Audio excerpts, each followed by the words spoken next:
Lievos, Fantan and Reaper, Sparky Brendan, 16 or Joseph. He tell you this. Paneanga kwanisere kunondira tita pakuva pachiwoniso maraire. Nekutinini naye tine zvishoma zvinhu zvatiri kuda kuti timbotaure. RIP Mr. Andy Brown. Kana panyika pane chinhu wani chamakasiya masika chakanaka mwana nonza Mara Brown. Ndati ndimuudze anyway shide kuti ndeipa mara ndeipi yako.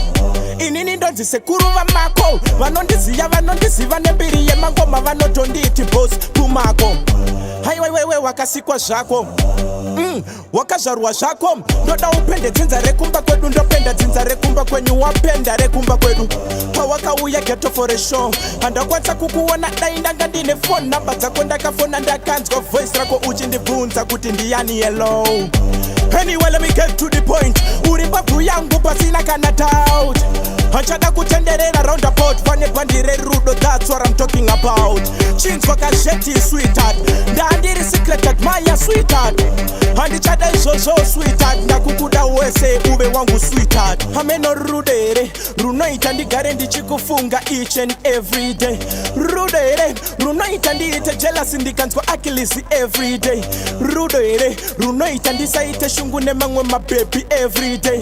Rudere rwandipa ushingi pasimbi wombe. So what you have to say? Amarorika yellow kona pazvinhu zvacho ndiwe munhu wacho anokwanisa kunecha vana vari muchiuno changu neka sweet voice kako kamwe well melo ndairwadzwa nekazhetke kwa Rocky ndezvona ndiri wine ndezviona ndiri boki lore voria rechijoki lore voria rechijoki mite you know ndingafare ukati bomb ndingafare ukati pumako I love you too.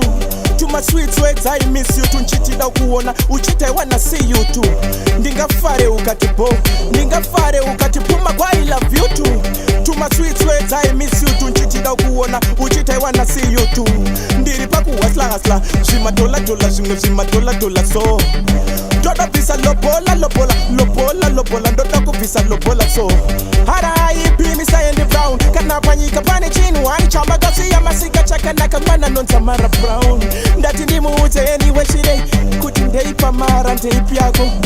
Ndini wacho sekuru vamako vanondiziya vanondiziva nembiri yemangoma vanotonditi boss kumako. Haiwewewe wakasikwa zvako wakazvarwa zvako. 16 or just 16 sekuru vamako. Lievos Fantan Sport Records. Anyway we are 16 or just 16 16 or just 16 16 or just 16. Watch out then.